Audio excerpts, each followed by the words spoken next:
for the next 3 months, potentially longer, if we see that this is of great interest, we're going to hold a monthly virtual service provider roundtable. So this is our kickoff, the very first one. And it'll be on this first Wednesday of the month from 12 to 1. And we'll send out registration, event flyer each month to remind folks to register and join us. So we're really excited to see so many people on the call today, and even more excited that we have Dr. Virgil Moorhead and Jennifer Oliphant from Two Feathers for them to talk about the various programs and services that they are providing, and especially now in light of COVID. So a couple just logistic things before I turn it over to Dr. Moorhead and Jennifer. You already are using the chat, as all of us have come to become comfortable with. So feel free as we're going through today's session to chat in questions, and Taffy from the Humboldt Network of Family Resource Centers and I will kind of be tracking on that. And we'll have some time at the end for questions to be answered. And then also at the end of today's session, so please hang out. We want to survey the group to see what or the other topics and organization folks would be interested in for future sessions. So we'll have a little interactive portion here after our conversation with Dr. Moorhead and Jennifer. All right, so with that, I will turn it over to Dr. Moorhead and Jennifer. Thank you. I'm going to go first. I'm Dr. Virgil Moorhead Jr. I'm part of the Big Lagoon Rancheria, Yurok, and Tolowa, and I'm also the executive director here at Two Feathers Native American Family Services. Can you all see this slideshow? And you can hear me? All right. Yes. So in talking about our services, what we're doing at Two Feathers, what I see within the county, I think what we have to start off as is, how does social services, how does the work that we do, whether in education, whether in mental health, whether in child welfare, how does it become more of medicine for our community? Good medicine. That's the question. How does it become something where people reach out, where people see it in a positive light, where people see it and their sort of social engagement system turns on, which means they feel safe, they feel comfortable? That's an important question in our work as a community, and what we've been trying to tackle at Two Feathers Native American Family Services.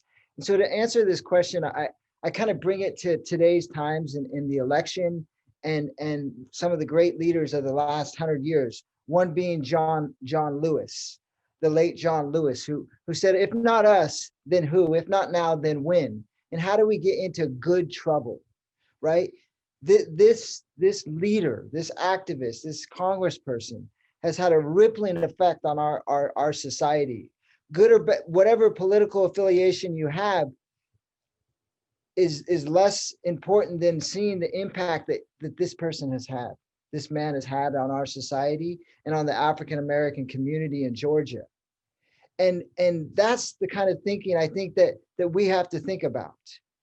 Whether you're in child welfare, whether you're in education, whether you're in mental health, how do we create systems that are more positive, that are more engaging, that are have a sense of more vibrancy? Because he's had a lasting impact. If you look at what's happening yesterday and today, I was researching it, all last night, and just following some of, whether it's Stacey Abrams or the Black Vote Matters. Like, again, it's not about political affiliation. It's the sense of vibrancy. It's the finding a purpose, a movement. And what these primarily African-American women have been able to do over the last 10 years has really been able to transform a state, a county, cities into getting people out to vote, into getting people feel like they matter. This is part of what it means to start to think about child welfare, mental health, education with medicine. right? And so we think, okay, well, how is this related to the work that Two Feathers is doing and what we can do to make medicine for the families in Humboldt County? I think it has a whole lot to do with what we're tasked to do, whether we're a social worker, case manager, educator, therapist. This has a whole lot to do with what we've been trying to do at Two Feathers and what I think we can do more together as a community. Because the folks that are suffering in this county are the folks that are suffering over in Georgia.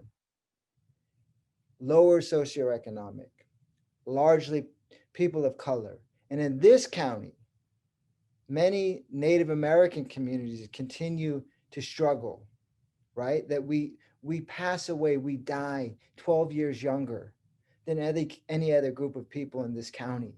That's a problem.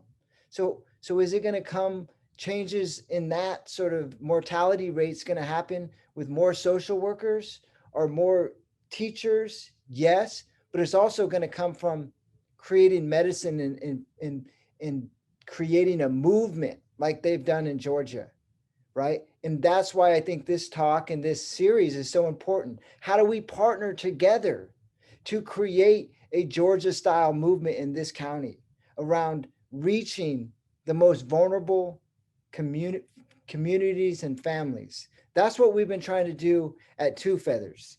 And so at Two Feathers, over the last, I think, 2.5 years, we've grown from a staff of 4 to a staff of 27. We've grown from, roughly seeing about 25 to 30 kids to seeing in 2019 over 400 Native youth. We've increased our mental health services significantly, especially in the Eastern Humboldt and the Hoopa. And so we've got a lot of feedback. And what we did over in 2020 is look at some of the themes that our staff are telling us, that the community's telling us. And these are some of the themes. People are thankful and grateful. It's exciting, the programs that you're putting on. People are having fun. There's trust. It's a sense of family. There's impact. It's driven by culture, right? Now, this, I would imagine, if we read into this, there would be a lot of that too, right? So part of what we're trying to do at Two Feathers is create a movement to really improve the mental health services for Native youth and families in this county. And we can't individualize it. We have to transform the systems as they are. And I think transforming the systems that they are is creating movements, creating energy, building trust, right? And so a little bit more specifically, I think a big thing that we focus on and what all the systems, as I see it, in institutions in this county, and what we're trying to do at Two Feathers is get out of this mental illness, get out of this individualizing issues, and really look at it through an existential sort of framework, and including with the people that work at Two Feathers and the people that we work with, that it has to be larger than yourself. To do the work, let's say in child welfare, it has to be larger than yourself. If it's not, then when it gets hard, let's just move on to another position. That Stacey Abrams, 10 years, she's been working, probably many more years, because it's larger than herself. When she lost for the governor of Georgia, it made her stronger. She came back fighting for more. And I bet it's because it's larger than herself. It's from the legacy of John Lewis, right? And so we in our systems, and how we train folks in this county, how we train folks at Two Feathers, it has to be really centered on purpose, meaning, self-awareness. We try to in our staff meetings, and as we're going to go forward, how do people get a sense of meaning and purpose from this work and see it that it's larger than themselves? And so that's one thing that we're really focusing on. It's also about creating a village. It's about, the Stacey Abrams and those folks in Georgia, they had buses that they were going around and getting people to vote and building a village, building communities through this voting movement. Well, I think any kind of work, if we're going to transform child welfare, if we're going to improve the mental health of some of our children, Like we have to come together and create a village. If you're not in a workplace that doesn't feel like a village, a sense of community, is probably not the right workplace, right?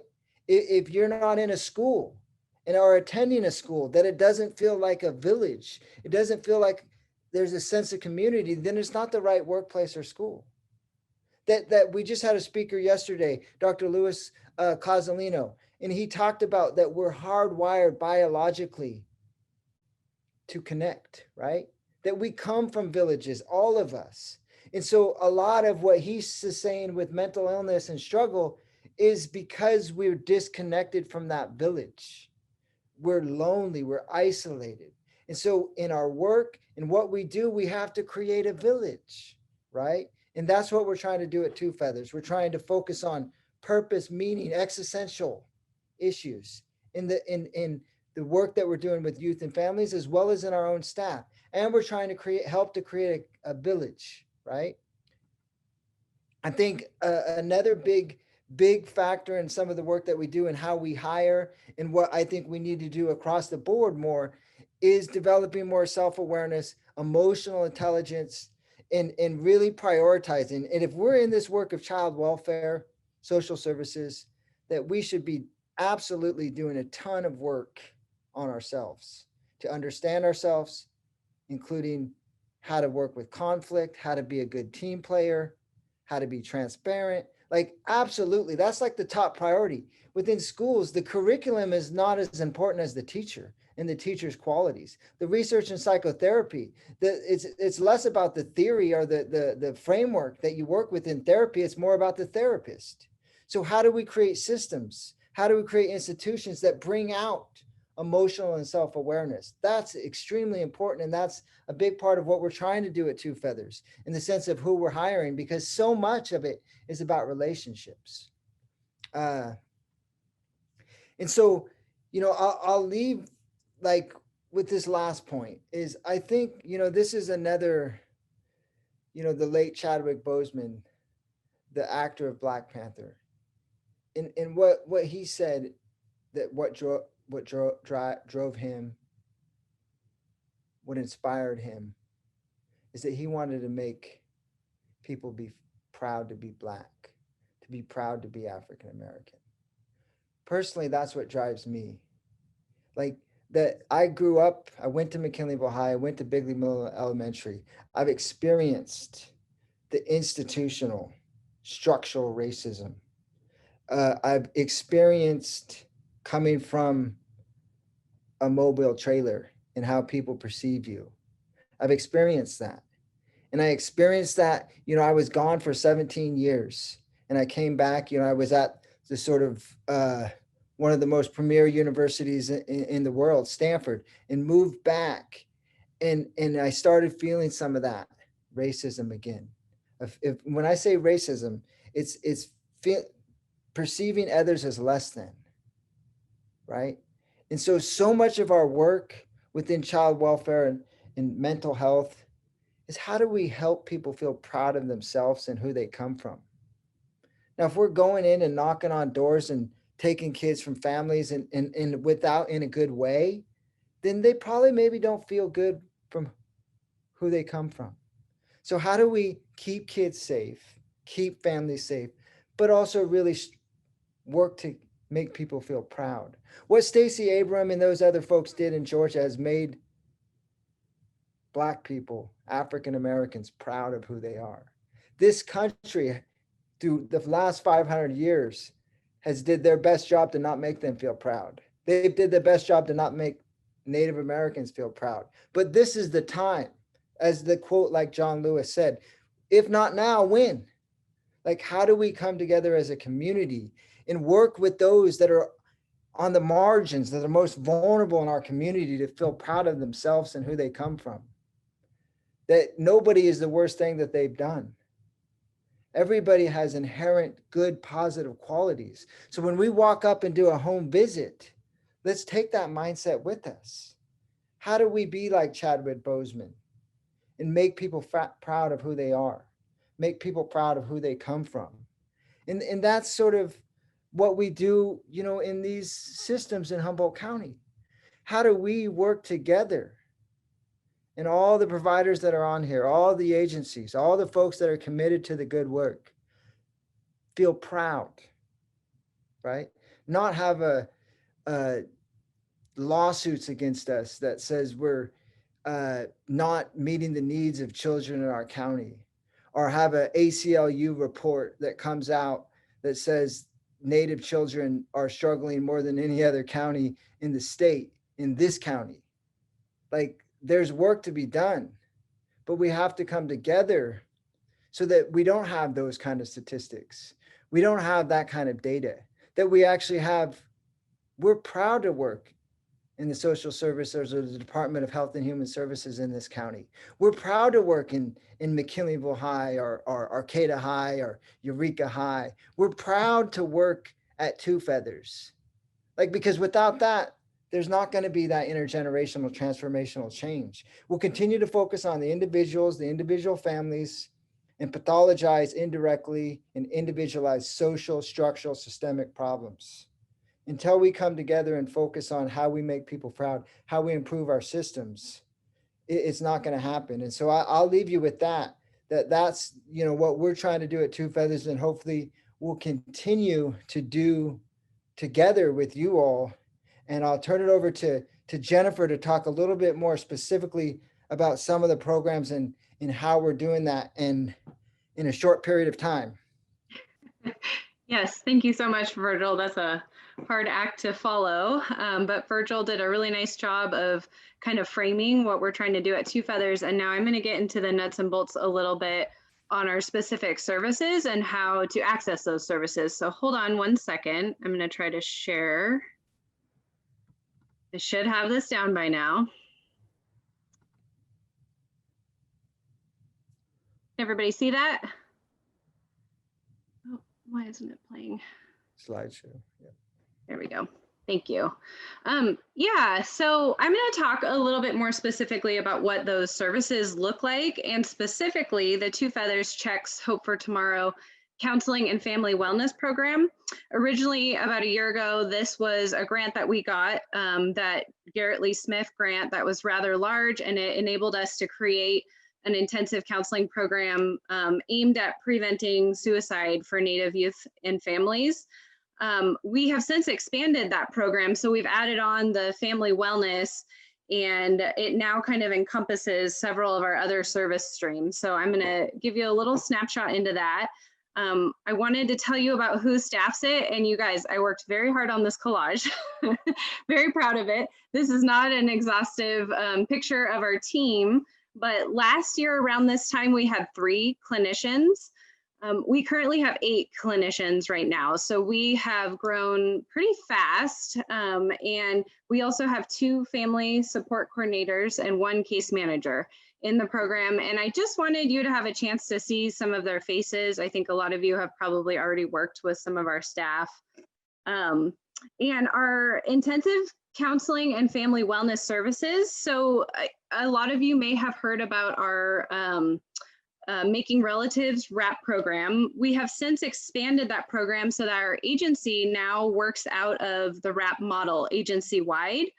And so I wanted to say a little bit about our our overall approach. And of course, Virgil did a really nice job of framing it.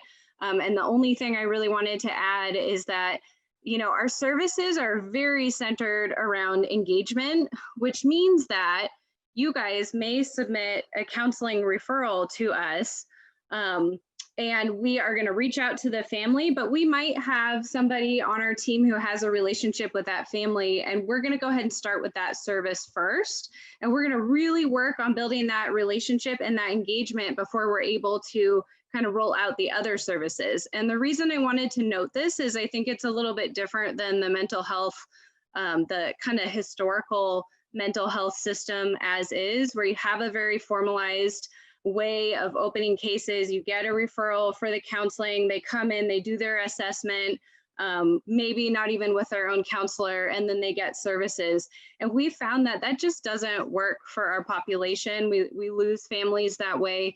And so everything we do is really centered around engagement. And so it doesn't mean that if you make a counseling referral, they're not going to get counseling. It just means that the process might look a little bit different and a little bit slower, and or it may look like accessing the family through one of our mentors or family advocates. And as mentioned before, we use a wraparound approach agency-wide. So that referral comes in, we start with the family, and then whoever has the relationship with the family is really assessing who else can they bring on to the team and what else can we offer to really wrap around this family. So every family has an opportunity to have a very intensive wrap approach. And that doesn't mean that we're not facilitating meetings or doing things that are laid out in the traditional model of wrap. It just means that we are doing those things based on the family's need and the relationship and the engagement with the family. And then Virgil kind of touched on this, but we have an emphasis on training and collaboration in our agency. And in that training, we do a lot of training in various areas of the field, but we really focus on relationships and self-reflection and kind of growing as a person. In fact, we're going to be doing an improv workshop coming up here this month, which we're pretty excited about. And we see that as kind of a team bonding opportunity, self-growth opportunity. We also train all of our staff on narrative therapy. If any of you have met me, you've probably heard me talk about narrative and other post-structural approaches.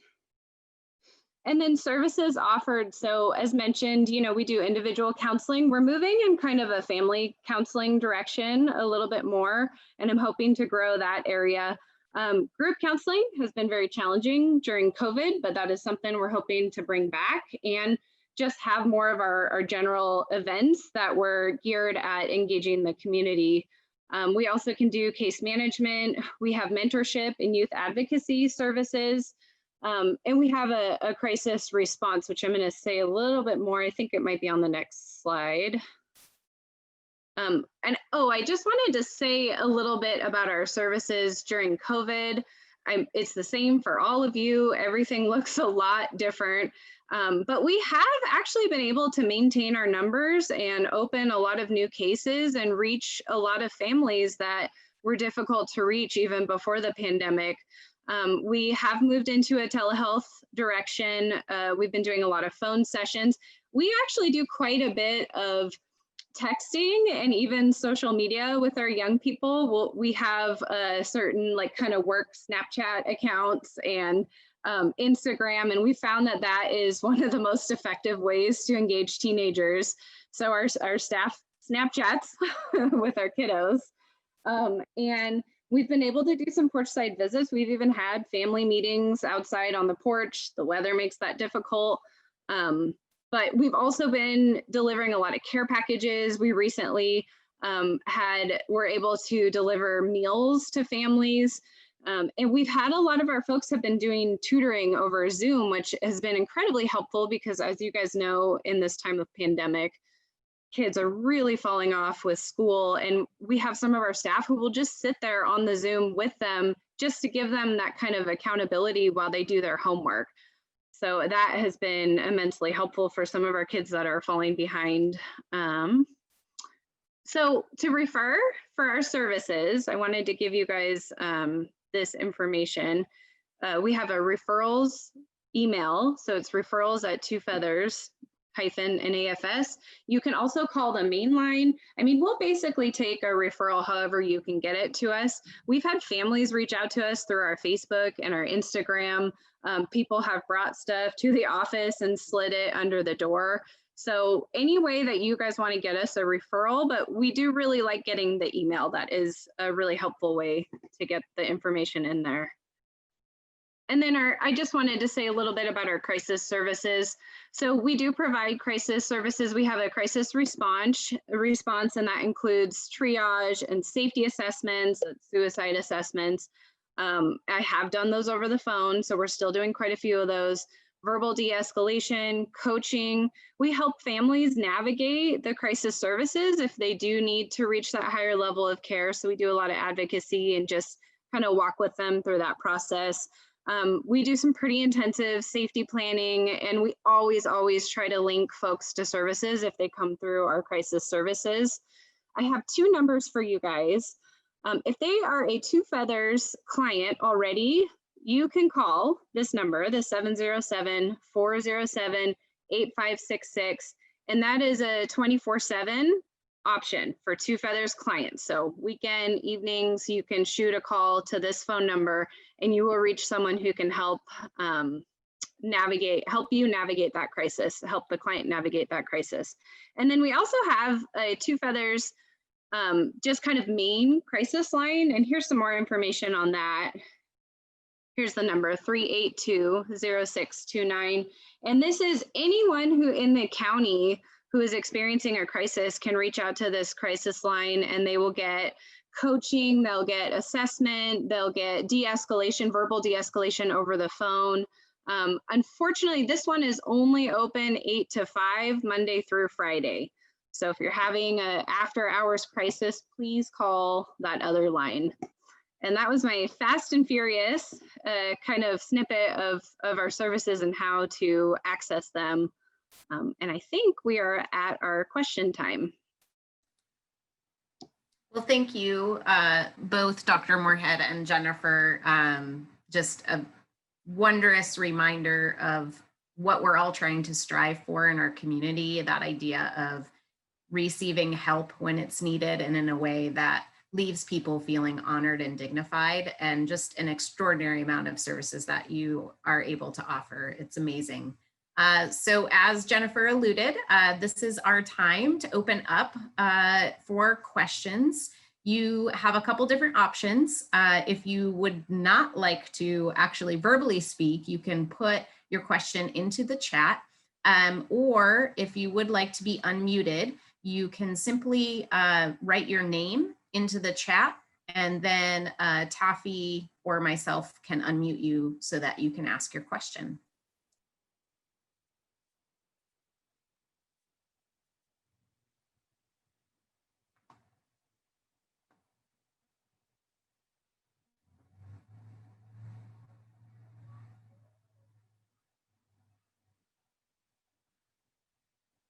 No questions. Well, I would say that an excellent job. Oh, here we go. We had a request from Terry Humphrey, if you could show the referral address again. And Jennifer, if you send Taffy your slides, we can push those out to people. Yeah, and I am going to go ahead and put it in the chat right now. And I also put my own email in there. Great, and I've got another question in the chat that looks like it just came to me. Is there a way that we can provide information to your staff about services that might be provided? Is there a good conduit or an email where information like that might be sent? Yeah, that's a great question, and we would love that. You can use, I put my email in here, it's the jennifer.o@twofeathers-nafs.org. So send it right over to me, that would be wonderful. Thank you very much. And then Jennifer, there was another, where do you find the referral forms? So the referral form we'll have to send out to you. It's pretty basic. It's just give me the name, you know, of the kiddo and their guardian and the phone number. We can kind of go from there. The form does ask, you know, reasons for referral and whatnot. So you can just put that into an email. We will accept that. Otherwise, you're welcome to email me and I'll send out the form. And maybe it's something that your agency wants to just have on hand. Because it does make it a little bit easier. It just prompts you to give a little more information so that I don't have to keep calling you and bugging you. Wonderful. And this question was for Dr. Moorhead. How do you think white service providers can support and build a movement to change systems that will change those statistics you mentioned of disproportionate impacts on Native communities?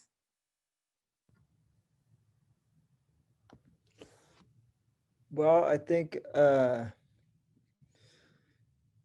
you know, there's this African-American lawyer who's doing a lot of work in the death row. His name's Brian Stevenson, and he talks about like that you have to get proximate to human suffering. Like you can't do it from afar. You can't do it from the university. You can't do it from the offices in the county. Like you have to get proximate. You have to, like, that's one of the major reasons why, 60% of our services are up in Eastern Humboldt. Before the pandemic hit, they couldn't find any services consistently. And we tried to create a culture of that this is larger than yourself and you got to get proximate. And so, we have too many therapists in the sense of space going up there. And we've spread to downriver and Wetchbeck, and we will be in Orleans too. We were in Orleans, but that's just Eastern Humboldt. But there is a lot of suffering, and it's not to pathologize Native folks, because just look at the history and look at the resources. So I think that just being, doing self-reflection, like I said, and working on yourself, that it has to be larger than yourself. And you have to get proximate and uncomfortable. If you're not uncomfortable, then it's going to be hard to really change those statistics, because it's hard. You have to be committed. It's not going to happen in 1 year or 2 years. You're not going to go do this Teach for America a couple of years and then bounce out. It's a commitment. And like Stacey Abrams has done, and other folks, they have multiple community organizers and people from all over that committed to something larger than themselves and took it seriously, took their job seriously, and worked on themselves so they can show up day in and day out. Because there's nothing better if you're working with the family, let's say in child welfare, to show up with a smile, to show up and appreciate them and show up and say, but in order to do that, you have to be healthy. You have to work on yourself. And so I guess the long-winded answer is 2 points: is self-awareness and getting proximate to the most vulnerable communities and families.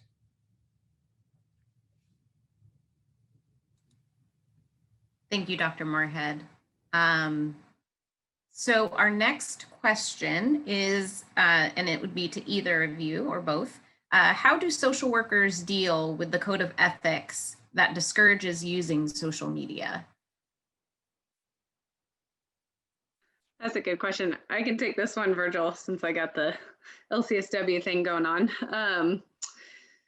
Yeah, that is a interesting question. I don't want to advise against the code of ethics, but I think that in doing this work, I think that there are some creative, out of the box ways that fit our times to connect with our clients, that you can still employ the code of ethics, right? Like what the ethics outline. I don't know, it's been a minute since I've looked at them, so I don't know what they say specifically on the social media.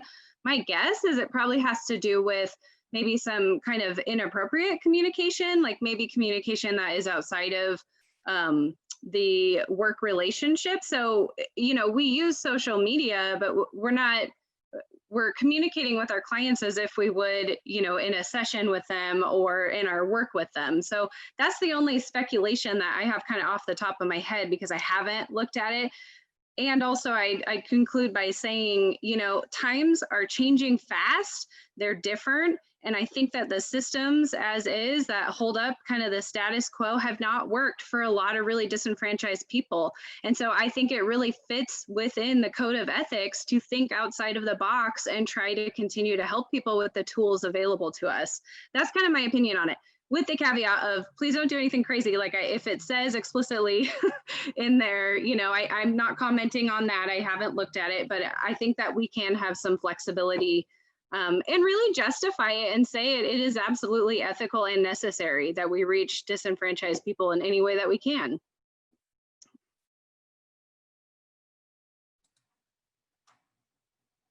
Thanks, Jennifer. Any other questions from folks? And again, feel free to either chat those in or throw your name into the chat. It looks like we also, if folks haven't been paying attention to the chat, there had been a question about what service providers were on today's call. So we have a very nice representation, folks from the county, First Five, Nurse Family Partnership, the job market,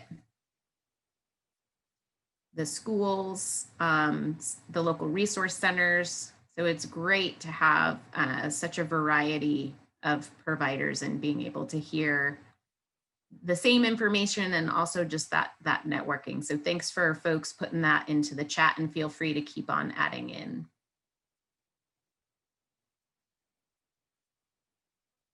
Okay, well, you do have Jennifer's contact information.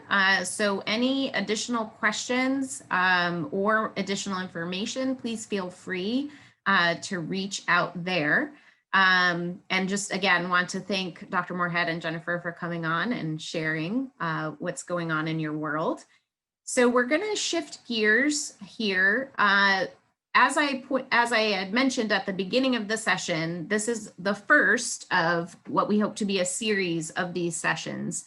And so we wanted to get feedback from all of you about what topics and organizations you would like to see on these sessions. So it's just going to take me one moment. I'm going to share my screen here. If folks, you can either go on your computer and open up a web browser, or you can pick up your cell phone. We're going to use a fun little app called Menti, and I'll type it into the chat. So you're going to go to www.menti.com, and I'm also going to share my screen.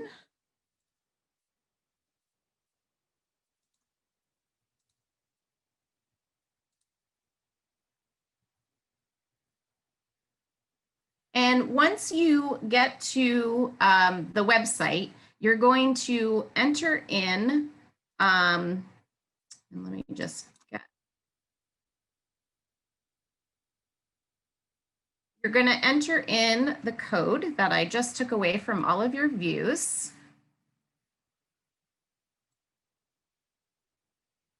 Here we are.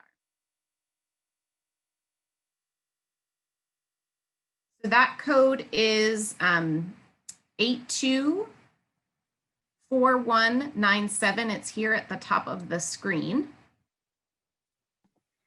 And I just shared it in the chat with everyone. Awesome. Thank you, Taffy. And so once you enter that code into www.menti.com, you should see this question: what topics would you like to see? And it'll give you an option to, I think, up to 5 topics, but you can also submit multiple times. So as much curiosity that you'd like to put up. And we can see folks are chatting stuff in, or excuse me, entering stuff in already. So this is going to create a little word bubble.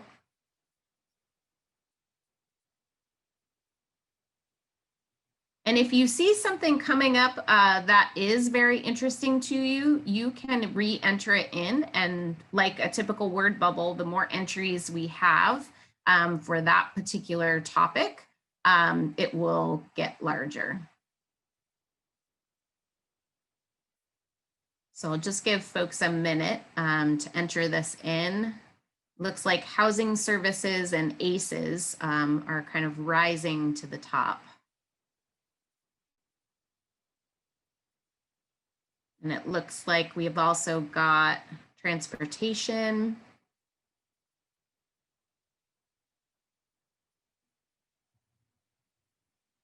job training, collaboration,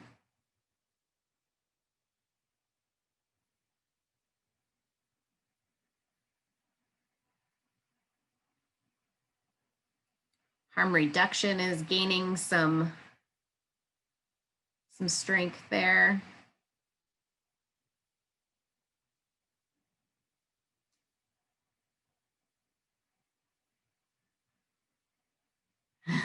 It's kind of fun to watch it grow as folks are entering stuff in. Parent support.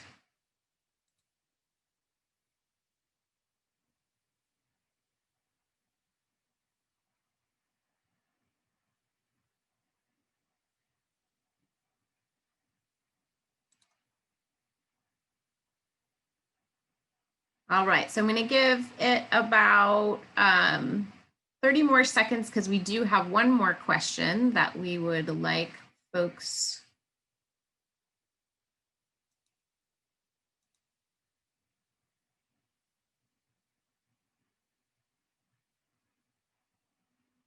to respond to here.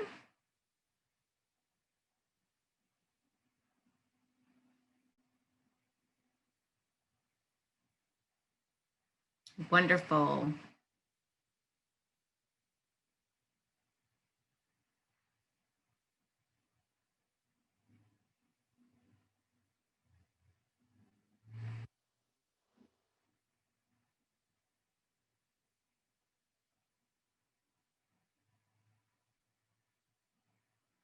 All right. So what I'm going to do is switch us to the next question. And if there are other topics, you can feel free to throw them into the chat. So folks, just give me one moment.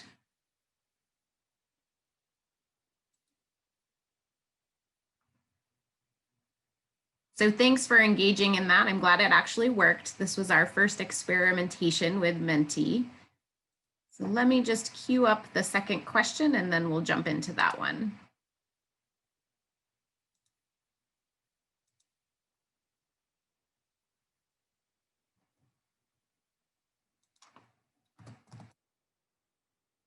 Thanks for your patience, everyone. It'll just be one more second.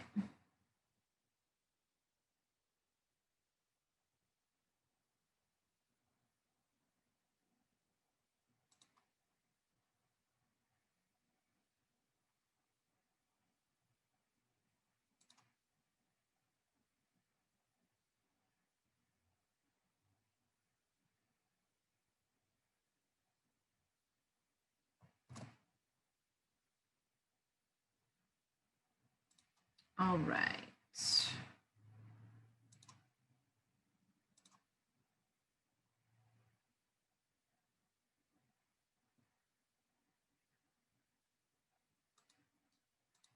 Okay, so because I have no memory these days, I'm hoping that this is the same code. Are folks seeing a different question come up when they're on the Menti site? You may have to enter in, if it is a different number here, the 824197. Oh, and it looks like we've already got people entering. Same code. Thank you. So again, you have the option, I think we set it at 5, but you do have the option of entering multiple times.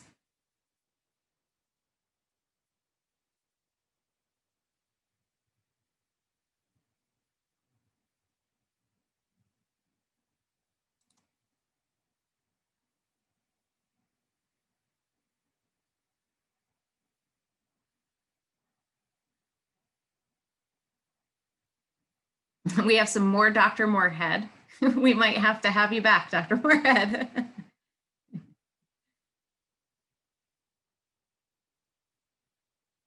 CWS, Child Welfare Services, Nezzy Wade.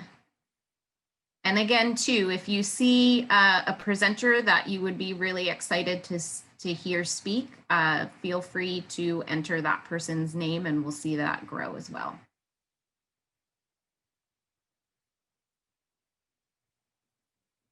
All sorts of good stuff. Food for People, Sarah Kerr, Nezzy Wade.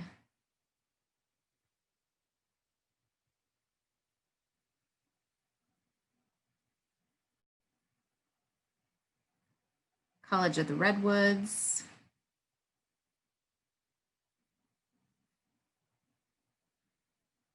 LaSara Firefox.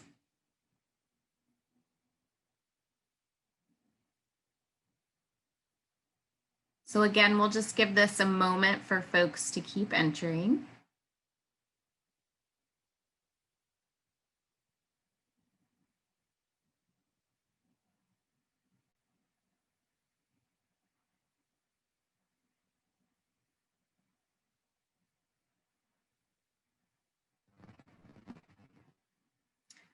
The Humboldt Domestic Violence Center. Open Door. child support, HSU.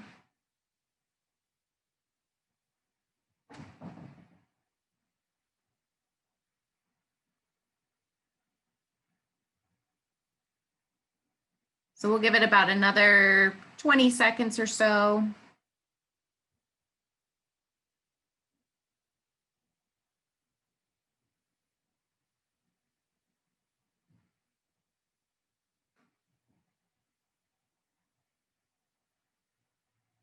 And Taffy, were you able to get a screenshot of the last one? It saves it, but just on the off chance. Oh, you are on mute. Yep, I did, and I was going to get one of these, this one, as soon as we finish it up as well. Okay. Oh, and thank you, Christy. I did see in the chat that Menti wasn't working for you. So thanks for putting those additions into the chat.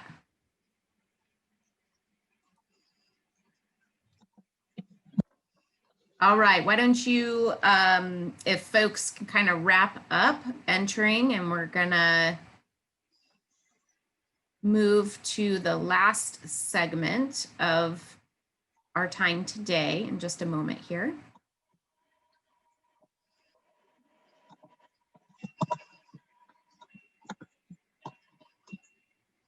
Okay, are you good, Taffy? Okay, great. Got it. Well, again, thanks for engaging in that. I hope it was a little fun, not only to do, but to see all the great ideas that were flowing there. So as the last part of our time today, we would love for folks to stay on. We have a poll just to see how you felt today's session went. And before we get to that, I just wanted to thank the folks that have been part of the planning committee. We have the Humboldt Network of Family Resource Centers, the Humboldt County Department of Health and Human Services, and the Priority Care Center. And we have several folks from the resource centers, part of the Network of Family Resource Centers that have been on the planning committee. And then Taffy being our master wizard behind the curtain, making all of this happen for today. Hi, Nate, good to see you as well. And so just a huge thank you to those folks who helped to make this happen today. So right now we have one more poll. So before you leave today, if you could complete the poll, and the next session, Taffy, do you know offhand? I'm sorry. I do, and I will share it if I unmute myself. Give me 1 second. The next session is going to be Wednesday, February 3rd at noon. So mark your calendars, and we'll be sending out the information on that within probably midweek next week. Okay, and so let me run the poll for everyone.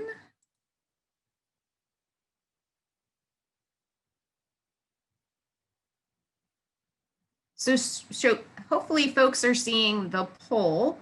We've got 3 questions, I believe. On a scale of 1 to 5, 1 being can't get any worse, or 5 being can't get any better, how would you rate today's session? The second question, what did you get from today's session? Just really with this question, wanting to know what folks are really appreciating. The information, the networking, the motivation to take action. And then 3 would be, would you recommend future sessions to a friend or colleague?